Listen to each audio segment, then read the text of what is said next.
भारत चीन को लेकर एक नया विवाद सामने आया है। पेमा वांगजोम थोंगडोक, जिनकी उम्र 35 साल है, जो मूल रूप से अरुणाचल प्रदेश के रूपा पश्चिम कामेंग जिला की रहने वाली हैं और ब्रिटेन में रहती हैं, लंदन से जापान जा रही थी। उनका शंघाई पुडोंग हवाई अड्डे पर केवल 3 घंटे का ट्रांजिट था। इमिग्रेशन चेक के बाद जब वो सिक्योरिटी के लिए खड़ी थी तो चीनी अधिकारियों ने उन्हें रोक दिया। उन्हें बताया गया कि उनका पासपोर्ट भारतीय है और अमान्य है। कारण साफ था, उनके पासपोर्ट में जन्म स्थान अरुणाचल प्रदेश दर्ज था। अधिकारियों का सीधा दावा था, अरुणाचल प्रदेश चीन का हिस्सा है, आपका भारतीय पासपोर्ट अमान्य है। 18 घंटे तक ये बदसलूकी चली। अगले 18 घंटों तक थोंगडोक को जो झेलना पड़ा वो बहुत भयानक था। उनका पासपोर्ट जब्त कर लिया गया, जापान की कनेक्टिंग फ्लाइट लेने से रोक दिया गया। भले ही उनके पास जापान का वैध वीजा था, उन्हें खाना तक नहीं दिया गया, सिर्फ एक सूखा बिस्किट मिला। उन्हें ट्रांजिट एरिया में ही कैद रखा गया। वो ना तो दूसरी फ्लाइट बुक कर सकी और ना ही टर्मिनल से बाहर जा सकी। चीनी अधिकारियों और एयरलाइन कर्मचारियों ने उनका मजाक उड़ाया, यहां तक कि कहा, अगर सुखद यात्रा करनी हो तो चीनी पासपोर्ट के लिए आवेदन करो। उन्हें मजबूरी में एक नई टिकट महंगे दाम पर खरीदनी पड़ी चाइना ईस्टर्न एयरलाइंस से। इसके बाद ही उन्हें उनका पासपोर्ट वापस मिला।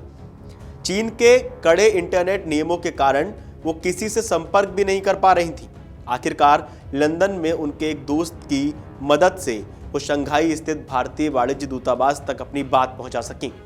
भारत की तुरंत और सख्त प्रतिक्रिया सामने आई।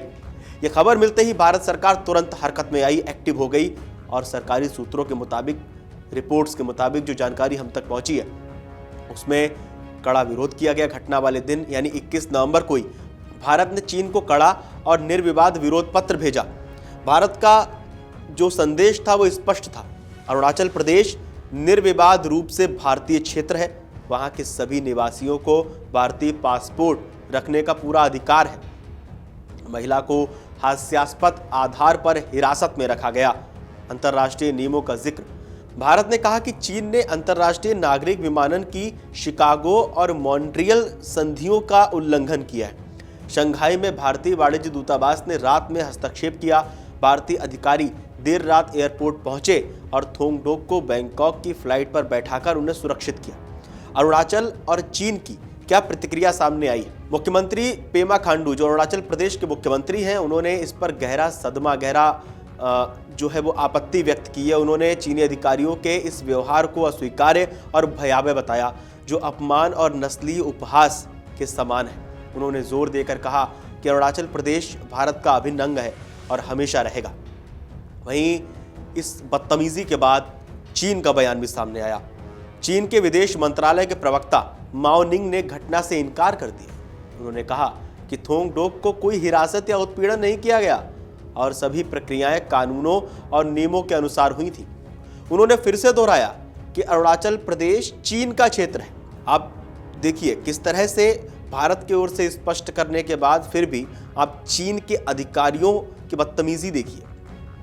थोंगडोक की जो मांगे हैं, एक रिपोर्ट के मुताबिक थोंगडोक ने एक पत्र लिखकर कई मांगे रखी। बीजिंग के साथ इस मुद्दे को सख्ती से उठाया जाए।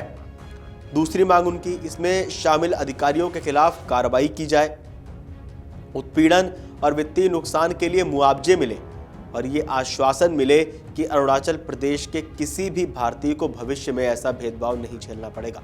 ये घटना चीन की पुरानी आदत का हिस्सा है, जहां वो अरुणाचल प्रदेश के नागरिकों को भारतीय मानने से इनकार करता है। जैसे कि पहले स्टेपल्ड वीजा देना, ये मामला ऐसे समय में हुआ है जब भारत और चीन सितंबर 2025 में नेताओं की मुलाकात के बाद अपने रिश्तों को सामान्य करने की कोशिश कर रहे हैं। भारत का मानना है कि चीन की ये हरकतें रिश्ते सुधारने की इस कोशिश को नुकसान भी पहुंचा सकती हैं। फिलहाल थोंगडोक बैंकॉक में सुरक्षित है और ये मामला अभी भी राजनयिक स्तर पर लंबित है। इस पर अभी भी विचार चल रहा है, इस पर अभी भी बयानबाजी चल रही है।